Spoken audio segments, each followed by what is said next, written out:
Hey there, welcome back guys, and this video is part 2 in the pause print series for the Ender 3 S1 Pro. In the first video you had to be over the printer, set an alarm clock, or just press that pause button when you felt the time was right. But in this video, thanks to Greg on the Cura Ultimaker web forum, provided a solution, and some of the other fellows there too, chimed in. Everyone was a collaboration of their expertise. So if you ever need help using the Ender 3 S1 Pro, or specifically the Ultimaker Cura application when you're creating your G-code files, just go to the forum. Those guys and gals are just experts, and they provide solutions for you. Sometimes you'll see there's actually a video on YouTube that shows you what to do. It's just to go back, go this and that. But apparently the solution doesn't work because you need the working script, which you'll see in this file, that Greg provides in order to have the full experience. So don't believe everything you see on TV. So knowing that and moving forward, thanks again to the folks at the Ultimaker Cura chat support. And without any further ado, let's get started. We're going to show you how to do this. Check it out. We'll be able to pause the print from the script that was provided to us. Nice, right? On the forum. Anyway, let's get started. All right, after you download the file, you're going to see a download, right? So it'll be in your, however you have it set up. It's a pause. See, it says pause at layer, right? Which is great. And then what you're going to do is you're going to open up the Ultimaker Cura, okay? And when you open up Cura, for in this case, I'm going to quit it so that we can start again and have a seamless experience so that you guys can follow from the beginning. All right, enable. All right, so there it is right there. Okay, maybe move this over here, right about there. All right, and then we're going to open up Cura 5.7.0. That's the version we're using. And for me, I'd suggest if you're going to do a big print, always use the fish first. You can't go wrong by using the fish. And why? Is because it only takes 3 minutes to print. That's it. And you'll know if you can create this experience within 3 minutes, then move forward with a print that's going to take an hour, 20 minutes, etc. Okay? And this is also how you can calibrate your machine too. If you can get the fish to print with its bones and its eyes, and put the fish on the hook that actually prints with the benchy, then you're fine. All right. And I've printed over 200 3D prints, and that's been my experience. But everyone might have a different experience. But I can just tell you that it's worked for me.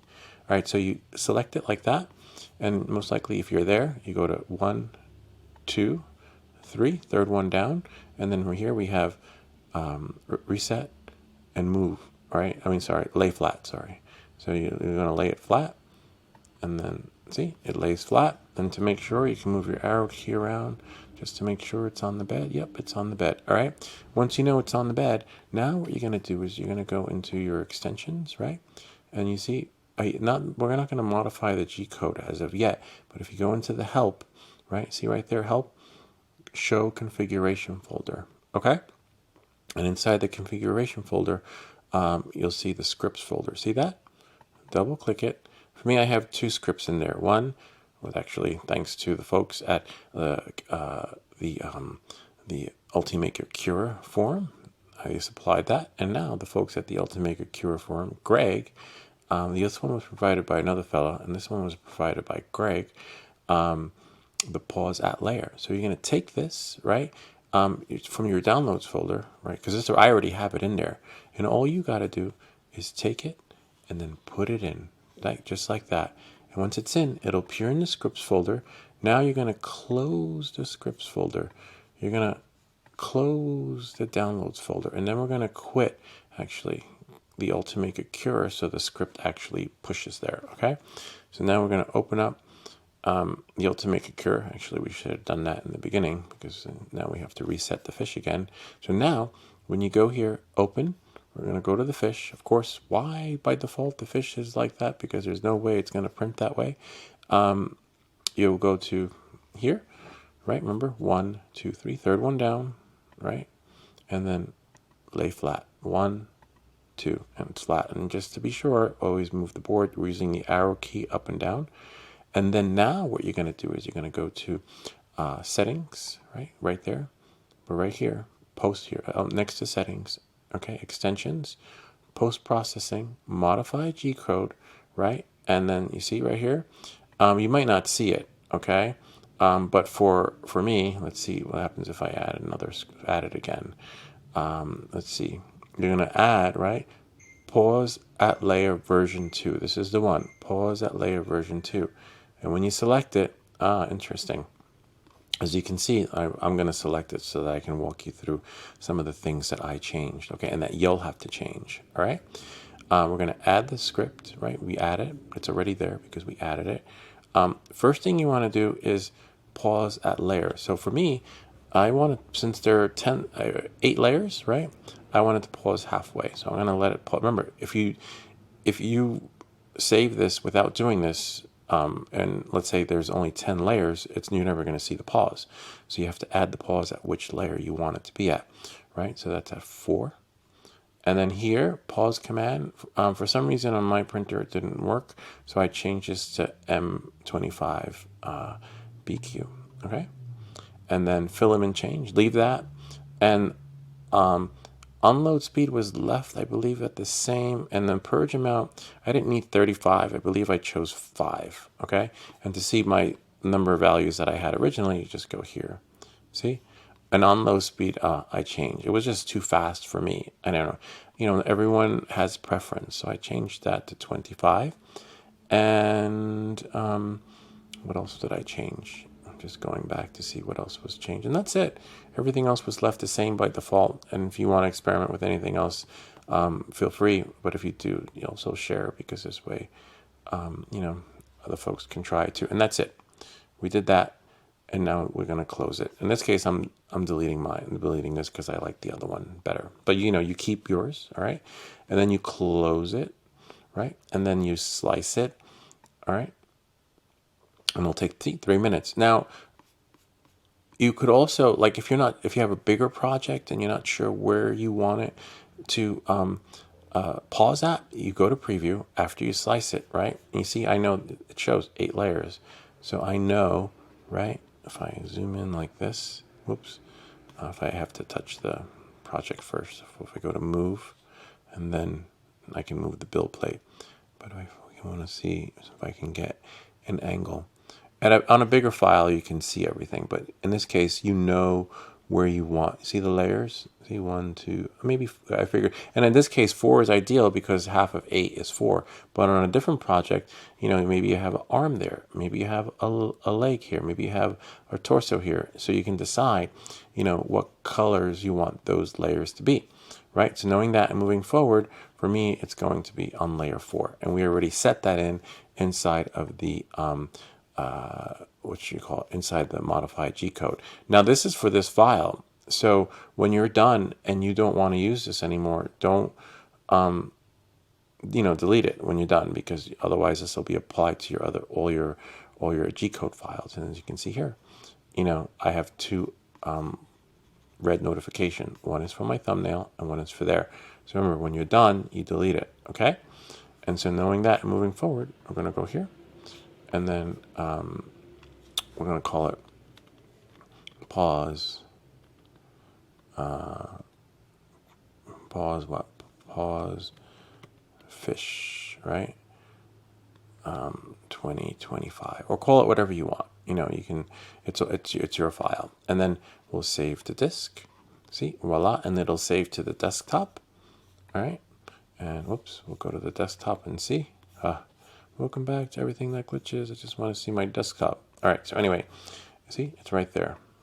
Okay? All right, so let's go to the printer, and you have to put it on an SD card. So if you have a Beagle print or a camera print, it's not going to work that way. So you have to do this from the printer itself. Okay? So let's go over to the printer for the next half. All right, so let's give it a shot. We have our SD card here. We're going to put it in the printer. Greg Solutions work, but I changed it to 4 when it comes to the amount that comes out on the purge, because that was a little bit too much in the beginning if you didn't see it. But hopefully, you know, I don't need that much to come out. But hey, everyone, but we have the solution which actually works, and the folks there that are so helpful and resourceful. All right, so we're going to go to print, and from us, we're going to select Pause Fish 2025. The 2024 just extrudes too much for me. Some of you might like that. Anyway, press print, and everything should reset and recalibrate. And hopefully, in the perfect world, right, everything will just work. So as you can see, I didn't run it through the filament sensor. That's fine, right? Because if you have a double filament holder, you can do it that way, and everything will be okay. And then I'll just have to run it through it. Then you have to make sure you cut that so that it just works. You don't want to replenish it with the old remnants that's on there. That's just kind of stringy and deformed. And then now, if all goes well, everything's going to start up when the print temperature reaches its ideal point, which is 200, and the bed reaches 60. So that's why nothing has happened yet. But what we want is to see the whole experience in the beginning. Zoom in a little bit so that we can see. Kind of neat. Everything's there. And so what'll happen is we'll press the pause. Oh, I mean, it'll pause automatically, and then what we'll do is we'll press, I believe, the bed. We press the bed feature, and then go back, and then forward again, and then basically everything will, hopefully, in the perfect world, work. But we want to see this print actually do what it's supposed to do. In the meantime, it takes about 3 minutes to print. In this case, it'll take less time because we left everything here all set and ready to go. So all we got to do is just pull it. And sometimes you might want to check the nozzle in the beginning, because as you can see, some filament came out, which is okay. We usually don't want to see that right there. That the remnants to just let me see where it went, right here. See? Sometimes that can turn your print into spaghetti if it gets caught. But that's why it prints this line first in the beginning. So it started printing, as you can see. Kind of neat, right? It's at 11%, most likely at like 57 or 50 something percent, it'll, just pick up where it left off. We're at 18% right now, printing Pause Fish 2025. You can rename your file whatever you like. But this is great that we finally have a solution, and you don't have to press the pause button, right? You can leave and come back, because the bed temperature will remain at what it's supposed to be at, which is ideal to keeping your print locked on to the bed, right? And then, hopefully, in the perfect world, everything will be golden. And what's great is that the script is written so you could probably change the filament with one hand, because it'll retract, come back out.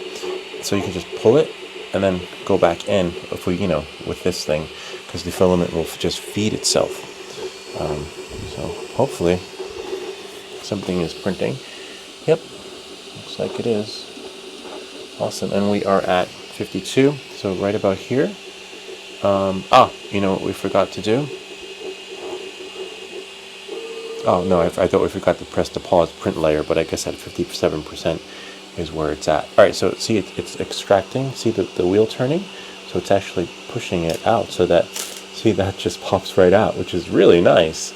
Amazing. And so what you want to do is you want to just catch the stuff that's stringing, and then from here, right at the top, just roll it back in, roll it, right, roll it, and then as you're rolling it, you want to make sure, right, that you can run it through the hole right there on the side, right, and then you want to cut that too. Kind of hard to do with the camera in my hand, but thankfully we'll catch it with the other hand if we can. Yep, there it is. Where did it go? Oh, you want to make sure that if you're using one hand that, I was like, wait, where did it go? It's so thin and stringy. And it's right there. Okay, I thought it fell in there. And so we have it right here. All right, so we get rid of that. And then now, see, this one's already in there, right? And then you just run it in. But in order to run it in, I'm going to have to put the camera down for a second. So we'll just put the camera right over. Let's see if there's room. Yep, there is. Alright, so you see this button right here? Right? So what you're going to do is you're going to just push it down, right? And when you push it down, you just push it till you feel it touch the end, okay? And that's it. Now, for the what you're going to do is, right, you're going to go back to your touch screen, and then you're going to go, I believe you do that, right? And then go back, see? And then the play button appears. Kind of neat, huh? And then, now when we press resume, press continue, see? And the filament's gonna running right through, but it's extruding from there. So it's like, because the color, the color is, you know, it's extruding the remnants of everything that was there, so that you know, you have the full experience of whatever color you want the next layer to be. So all you got to do is just be on standby for that, so that you can have your spaghetti, you know, take that out. I think I reset the number to a fair amount compared to before, but you have to decide what number you want it to extrude at. And then, voila. Perfecto. This is amazing. You know how hard I was trying to figure this out. And thanks, Greg. Really appreciate it. And we're at 78%, which is right here. And this solves the whole solution when you have it extrude the amount needed, so that you don't wind up with a semi-bluish, greenish yellow because of the remnants that's left in there. So the color is just basically purged, so you have a solid experience of whatever color is going to be on the next layer. Because in this case, it's a thin layer, right? So you see, voila. Wow. And there you have it. Let's have a look. Of course, it's too soon to take it off the bed, because when you do that, you know, you tend to, it'll lose its form. But that's okay, you know. In this video, I'm okay with that. Look at that. Amazing. Oops, amazing. Let's check it out over here. So as you can see, you know, it bends a little. You know, when you get it, when it's hot off the press, it's not flat anymore. But that's okay. This was for experimental purposes. So you always want to leave it on the bed, because look, I was experimenting with this one. I was able to shift it. I was like, oh, that's really cool. You can bend it, and then put it on the benchy, right? And so, as I was saying, if you don't have it purge its filament, you kind of get a washed out yellow. But thankfully in the script, they have the amount of filament that's set. So I changed it, I believe, to 4. It was just too much. I think I'm going to change it to 3, but you have to decide what that magic number is that will work for you. But in this case, this is when you do it manually, right? Check it out. Amazing. So we've got the yellow and the bluish green. Love it. Gotta love it. Let's put this here so you guys can see. This one just printed in yellow. It's just, and this is what you get if you do it manually, because you don't really know how much to purge. But when the machine does it, and within the script, you're fine. And you get that, and we get that. So we have that. Something fishy going on around here. Kind of neat, huh? Awesome. And that is how we do a pause print. Thanks to the folks on the Ultimaker Cura forum, Greg and the other fellows. Everyone pretty much worked together on finding a solution, and voila. Kind of neat, huh? Something fishy going around here, and the fishy is a solution. Anyway, it's kind of neat and love it. Now, you know, you can just set it and forget it, and just remember to go back. Because what if you're on the phone rings, someone's at the door, and you can't get to it in time, you know. And with these settings, they're great. You just have to calibrate it so that you might, maybe it's too much on the extrusion, maybe it's too little. You find that balance point. Maybe it's too fast on the extrusion point. But you figure out what works for you. And the best part is that you have the script. Anyway, if you have any comments or questions, feel free to leave them down below, or ideas for other videos. Remember to like and subscribe, and I'll see you all next time.